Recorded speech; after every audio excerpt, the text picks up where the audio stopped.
Today we visit the Frerichs Farm near Wilmot, South Dakota. For generations, these guys have been raising high-quality soybeans. You know, so much goes into every single seed they put into the ground with the hopes that Mother Nature will cooperate, and after a few long months and a lot of hard work, a fruitful harvest will be the result. Let's take a closer look at the equipment and planning necessary to get that soybean crop into the ground and off to a great start.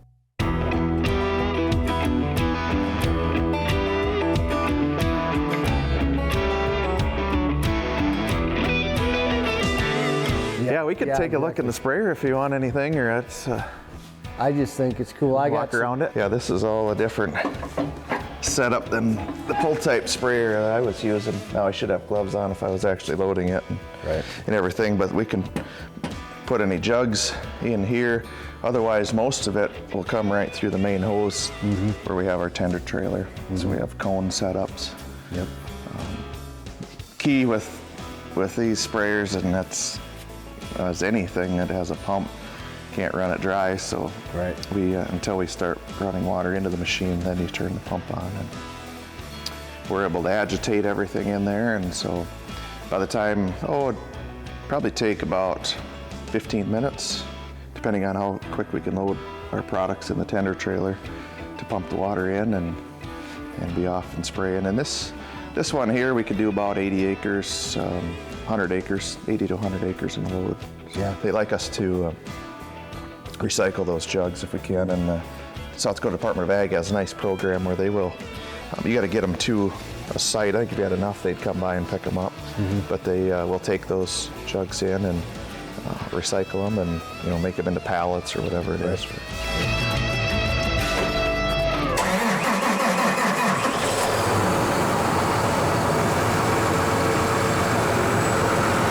How wide is this? This is 120 feet wide. So when you're 120 feet wide, what you're doing over here isn't always what you're doing over there. Right. Yeah, you don't want to shove one in the ground. And Right. So what actually controls that height? So with this, there's sensors out there. There should be 5 sensors, and so a couple out on each boom, middle. Yep. And that way, and that just automatically they can tell where the ground is at. Exactly, because you also want to be a we like to kind of get around 30 inches or so above the crop. Our whole goal is to get very even coverage, because the weeds nowadays, probably more so because of a strong use of more of just Roundup or glyphosate products over the years, they're tougher to kill, and so that's why we tank mix in various products that more specific for. And not always are those products going to be the most gentle on the crop, and so sometimes soybeans get a little bronze color, but it doesn't kill them. It just might set them back for just a little bit, but at least the weeds are able to be eliminated, and then let those soybeans take off. We keep track of our total gallons we would load. So if we loaded 750 gallons in here, then we'd have to be able to keep track, and it'll count down as we load. We can set our rate.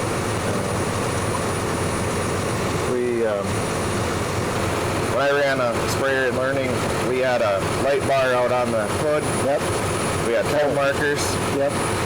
But the light bar wasn't always working, and sometimes the foam. So you hope you can see the foam? I've done that. Absolutely. But if it's a hot day, you'd go around the field and your foam would probably be gone, and so you wouldn't have it for the outside. Years ago, there was a bad problem of wild sunflowers around here. My dad had talked about them, where if you didn't get them killed early, they just take off and they canopy over the corn and everything else. And you would see those, and we still see some areas. But another place we see, one time my dad had put like 10 acres of sweet clover in because it was part of like a soil bank program or something that just set aside, and he put that in because it's good for the soil. There's still to this day, we can see on some maps at times where that sweet clover was planted 30 years ago.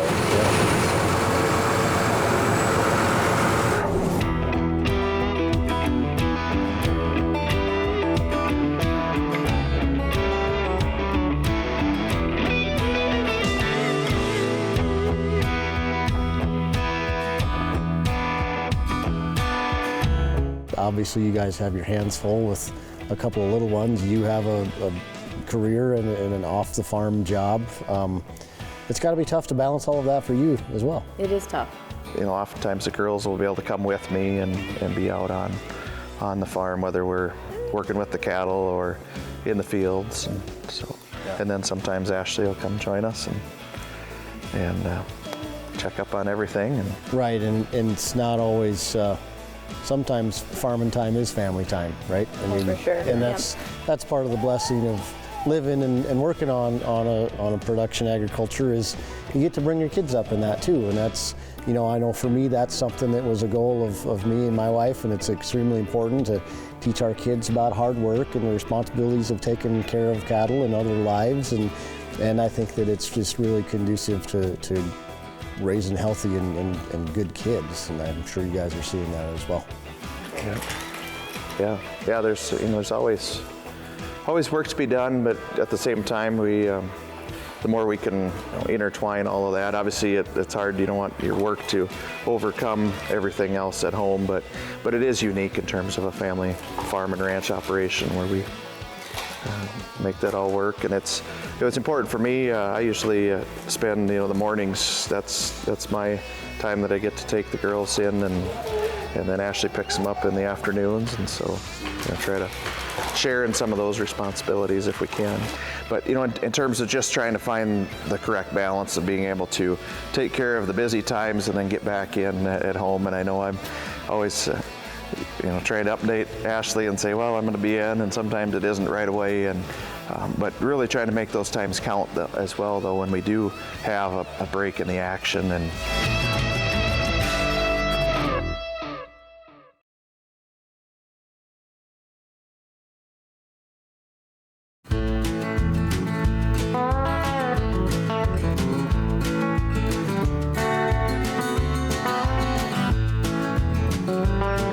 so we're 6 feet wider on this planter compared to the corn planter.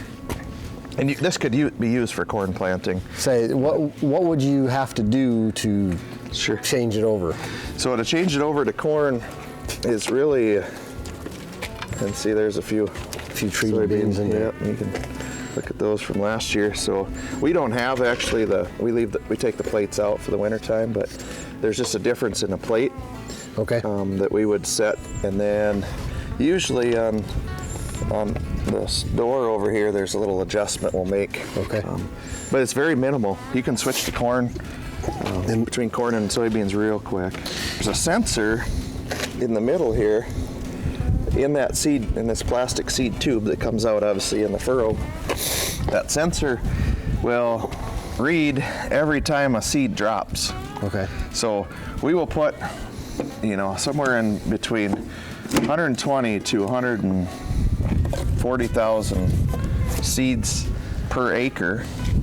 As we're moving through the field with this, we're gonna hopefully put. It'll monitor that as you're. Yeah, and we can plant, 35, 40 acres an hour. Wow. And so it'll keep track of every seed. Now, on the soybeans, it's so many that it may miss a few. Sure. But you can tell if there's something going on. And what could happen is, let's say you got a chunk of dirt or mud up in the seed tube to plug it. And then they back up. Going around the corner, and this side come back and dug in the ground a little bit. Yep. It'd plug up and not plant. So then it's going to right away beep at me and say, hey, so row one, you better go check. Again, with these sensors, sometimes we just have to ignore them. And so what we'll do there, if it's just not reading proper, that's very sort of minimal. like the check engine light on your pickup. Sometimes your engine's fine. It's just the O2 sensor on the exhaust, and you just keep going. Just got to go. Yeah. But then you constantly live throughout that day. If you're going to just turn it off, you're always wondering, is it really planting? Right. And so you get out and you'll scratch down and make sure that row is still working. So we're 22 inches wide, whereas the corn planters that we use for planting corn are 30 inches wide spacing. So we're just a little bit narrower. We like that for soybeans because then they can start to canopy and fill the ground and obviously keep any of the weeds suppressed. Everything else is pretty similar here. So we have the depth on how deep the soybeans are usually planted just a little bit little shallower than corn. So around an inch somewhere between an inch below the ground. And so with this setup here now, we have actually air adjusted closing wheels. And so in the monitor, we can set how strong that the trench is being closed. Sure. Whereas on the other one, the other corn planter, it was all manual adjusted. It still has 3 vacuum systems that are all hydraulically powered. Again, one other thing I didn't point out is it has pneumatic downforce, and so again, another thing we can adjust in the cab. And so these are all hydraulic driven, and so that puts pressure on each row. So for opening the furrow. We have actually 2 tied together. Maybe these 2 lined up with where we had run the grain cart the previous year to combine corn, and they need to push harder to get that seed into the ground at the right depth.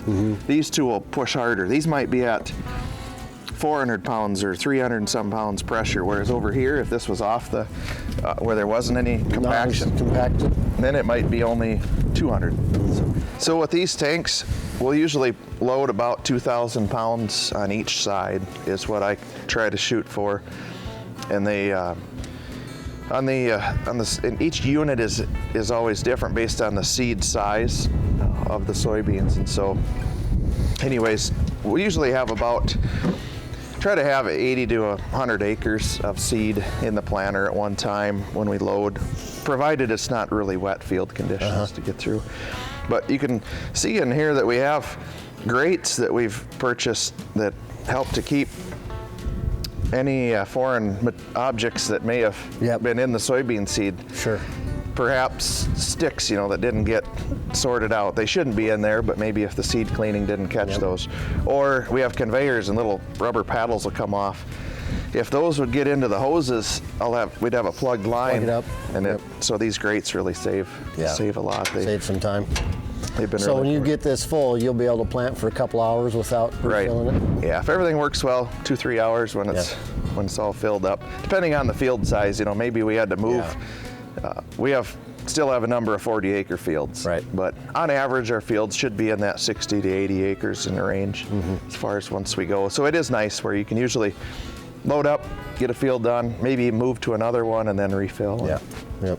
And it's really something we do by ourselves usually. Not that I wouldn't mind help, but it's, as I mentioned, the talc that we will use. We looked at the soybean-based talc. This is just the run-of-the-mill regular talc that we'll use. So as we are putting the soybeans in the tank, we'll just sprinkle the talc with them to help it flow.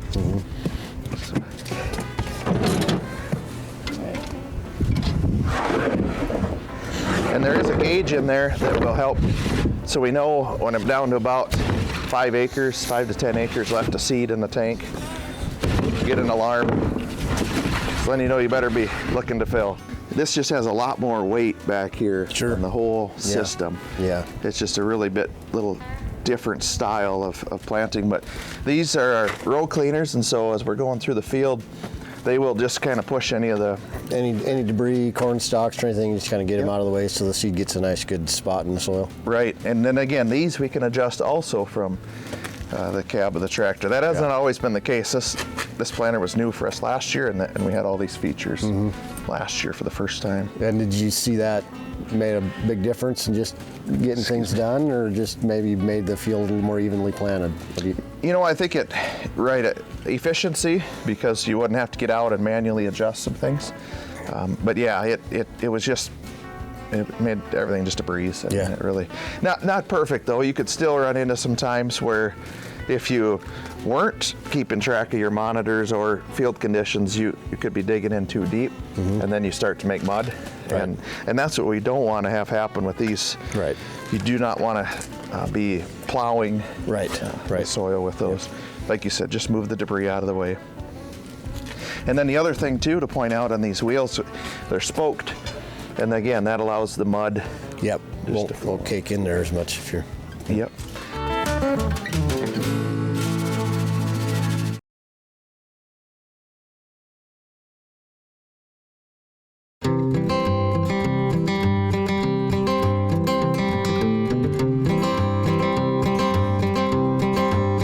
So this tractor, just like the red one that's tracked, we use on our grain carts. And this has a little bit wider stance.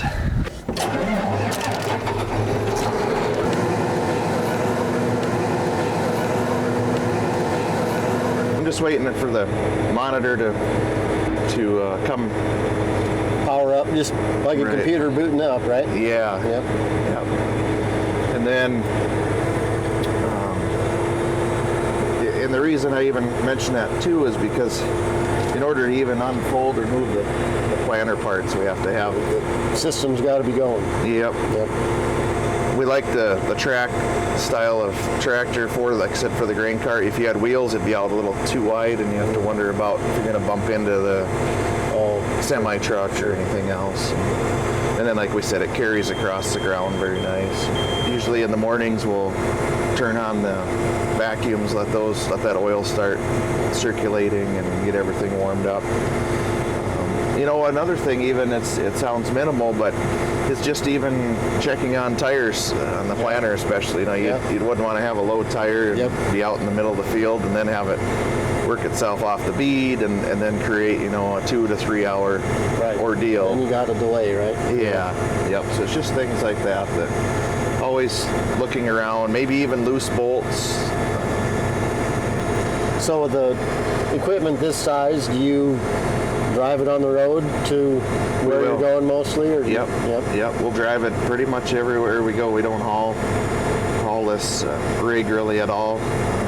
We will also try to keep in mind these tracks on here. Tracks don't like to be driven on the road very long. I would imagine. And so, you know, if we were to go to a furthest away field, you know, 40 miles, 30 miles away, hopefully we would do another field on the way first. Yeah. Or take a little... Work your way back, kind of got to map that out a little bit. Yeah. So once you start planting, like it's go time and it's great conditions. You know, hopefully around 9 o'clock, you know, be heading or getting into the field and start the day. Now, usually at least 9 to 9, so, you know, 12 hours hopefully. Just working half days then. 12 hours. Something like that. You got 40 more acres to get done, you want to get it done. Just got to go. Yep. There's been a few times where we would plant soybeans with one of the corn planters, and we'd both be in the same field and just go and get it done. But my brother Aaron, he'll help and get some seed treated, so he'll have that ready. If I have to treat seed, I'm fine doing that too, but then of course that just takes a little longer to get to the field. But there will be times where my wife will help get the girls to daycare, school, and so then I can head to the field even earlier.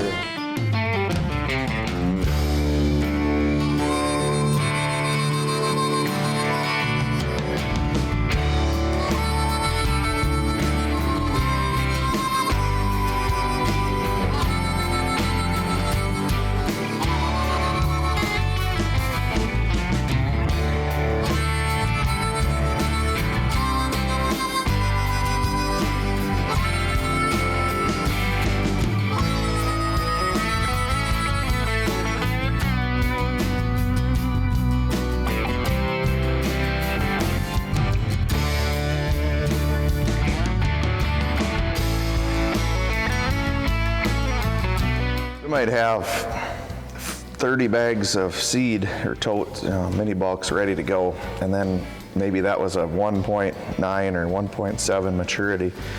Well, if it gets late, we can't plant all those. So if we only use 20 of those, or if we had 5 or 6 left over, if it was already treated, you can't return it or dump those. And so it's a fungicide treatment, and it basically where we saw seed treatment pay off was probably back to even 2009 or 2009, 10. We were really wet in the spring one year there, and something happened to the soybeans called damping off, and so they came up a little bit and then they just died. And there was just enough disease from that cold, wet soil. Just conditions that really made it conducive for that fungus to grow and kill it. we haven't had to really replant very much ever. If we do, it might be due to other issues. Maybe the ground was too dry and they didn't come up, or but then we've gone in sometimes where we thought the soybeans weren't coming up and then put more out there. Well, then no, they were coming up. And I guess we had plenty. So it's really it's an educated guess sometimes. But obviously we're always looking at a window, time frame. Our whole thought is if you have it in the ground, at least it has a chance to get growing. Some of our, not every field is treated equal, and so if it's a average type of field, meaning the yield goal is going to be about average, we may push a little quicker to get out there. The fields that have the highest yield goal, those we make sure that conditions are almost perfect, because we want to set everything up to be just right. And fortunately for us, a lot of those are closer to our home base operation, and so we see those. We're back and forth near that area. Track them a lot more closely and accurately. The most important things on all of this is communication, and that's really no different than family operation, or if it wasn't a family operation type of business or farm operation.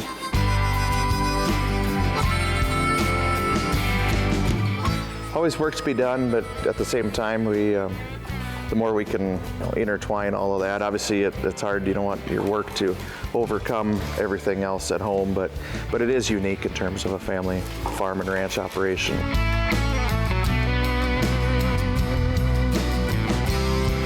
It's always a challenge, but I think it's only more of a challenge if you make it out to be, and it's all worked out well.